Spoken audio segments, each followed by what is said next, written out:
to another episode of 12-Inch Figure Fanatic. Remember to subscribe. So as you can see here today, we are not going to be unboxing a figure. This is too large of a box for that. This is the re-release of the Hot Toys Batmobile. So the original one came out in 2011, and this one came out in 2024 to coincide with the re-release of the Batman and the Batman Returns figures, since Hot Toys seems to be revamping everything out of their old closet these days.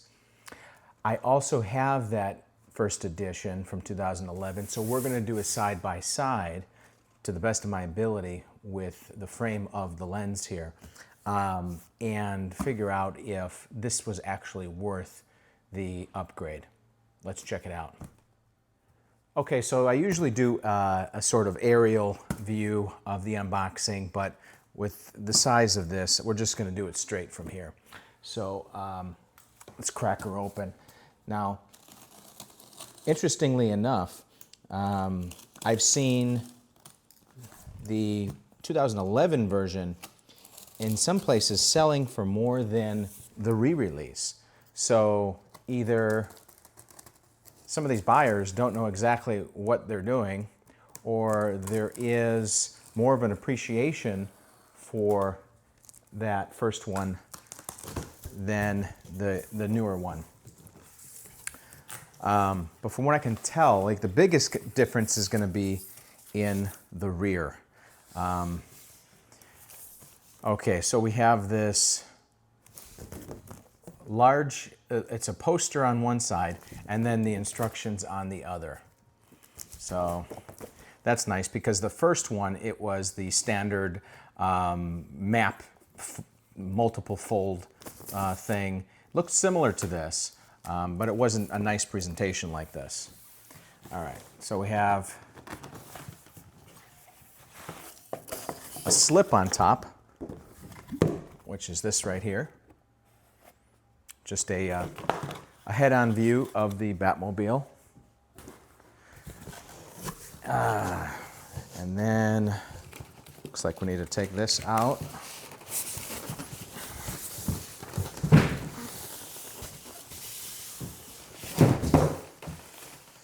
Okay.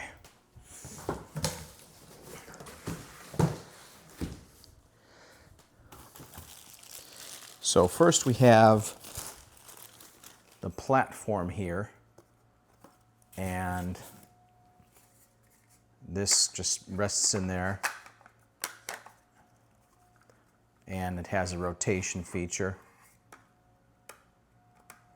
Yeah, not much to it. We have some of the little accessories here. Some of them look very familiar to the first Batmobile.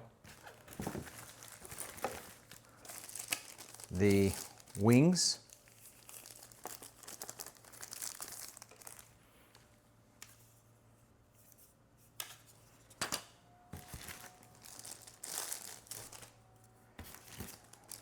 The covers for the top. It's worth mentioning here that the reason I had decided to get this one is because I was actually eyeballing the Jazz Ink one, which people were raving about, because one of the big gripes that a lot of collectors had over the original one from Hot Toys and this one, since it's pretty much the same size, is that it is smaller by a few feet. Like if we were going to convert it from 1/6 scale to 1/1 scale, this would be, the Hot Toys version would be about, I think they said 4 feet too short. So people made a big deal about that. They wanted it movie accurate length and size. So the Jazz Ink one definitely excels there, along with the fact that they got smoke coming out of the back. That's a pretty good highlight. And the cockpit's more detailed. A lot of things. You could go and check out some of the Jazz Ink reviews to get more details on that. But to me, for over $1,000, it just didn't seem worth it to me. I looked at the re-release of the Batmobile, and it looked to be sufficient enough for my needs. That's just me. All right, some Velcro straps.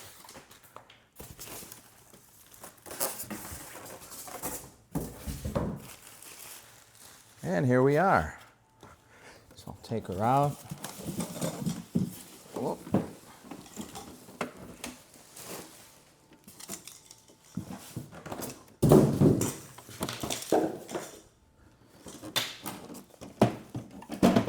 Okay. So this fell apart already, whatever this is.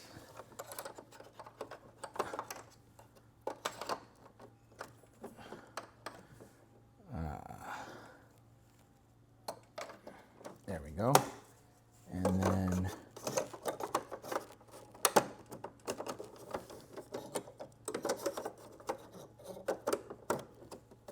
there we go.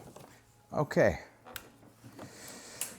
So let me put the covers on here. And here we have it. So far it looks pretty much like the old one. All right, so I'm trying to capture as much as I can in the frame here, but here she is all set up, and I do notice some slight differences just in the detailing. Now we'll do the side by side, but that's just off the bat I'm noticing. So this magnetic tool, you pretty much got to use for everything. It takes off this panel here, or it's supposed to. Okay, so the magnet's not even strong enough for this. Interesting. Let me get my other tool here. No. There we go.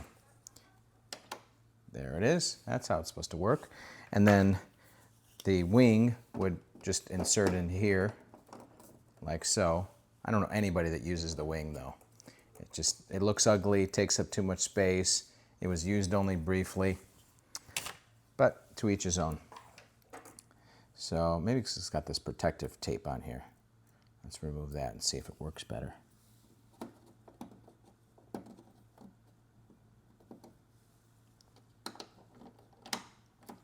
All right. Nope, still gets stuck. Okay. How about this one? Yep, that one opens up okay. So this one you've got your little mines, I guess. And there's 3 that fit in the back row and then 1 up front to drop. And you got 1 on each side. Magnetic on top here again. Remove the top panel. And it just sits up there too. So if you turn this thing upside down, you'd have a whole bunch of stuff falling out. But this just comes up like so. Just kind of snaps in place. And you got good posability here. And then let's see if this opens up. Oh yeah. So that opens up. You got detailing in there too. Check that out. So they even painted the inside of that. And you got the ammo belt that just kind of sits there. There's a hole there that it all just goes under. So that's a nice touch. And then you just push that down like so. Gas cap here, that opens up.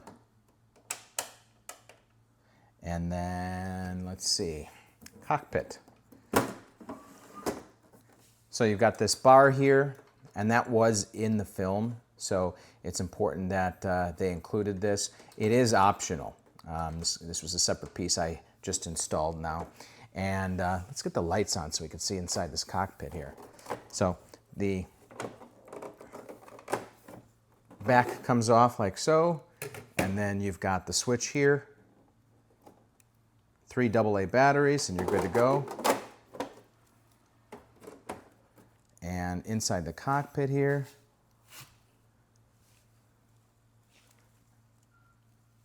so as you can see, it's got pretty good detailing. You even got the screen over there. The screen itself is not illuminated, but you've got the buttons on the side that are. And let's get on the other side here.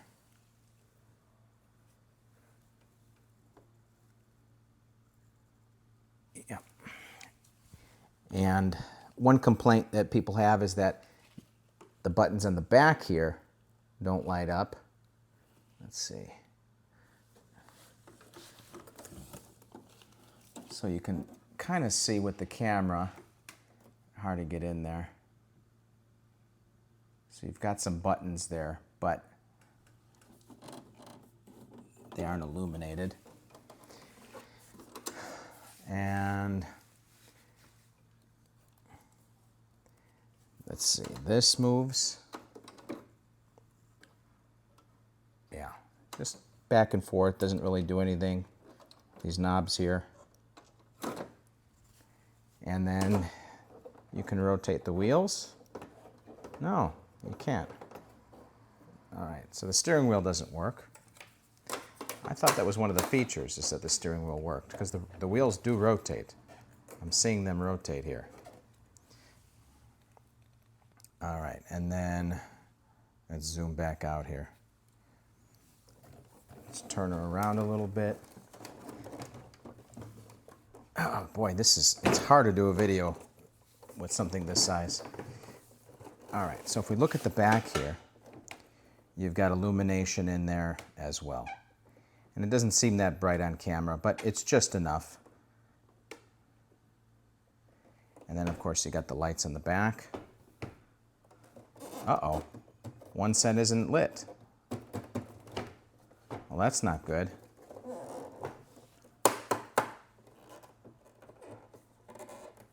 Okay. Thanks, Hot Toys, for giving me a dud.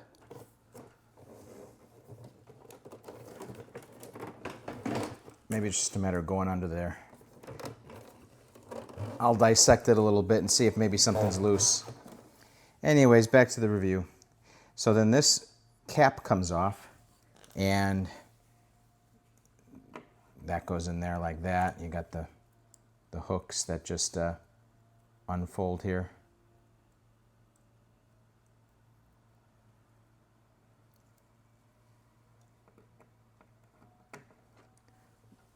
Like so.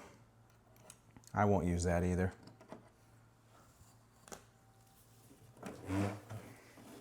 Going around to the front here. All right, at least these lights are working. So that lights up. And this rotates, although it doesn't do it by itself. You got to put your fingers in there, so I don't know why they even bothered. But that's nice.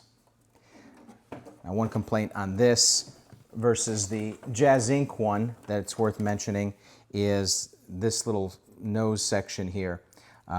It goes straight out, and if you want to be film accurate, I guess, it's supposed to go down slightly. So another complaint that people had that Jazz Inc.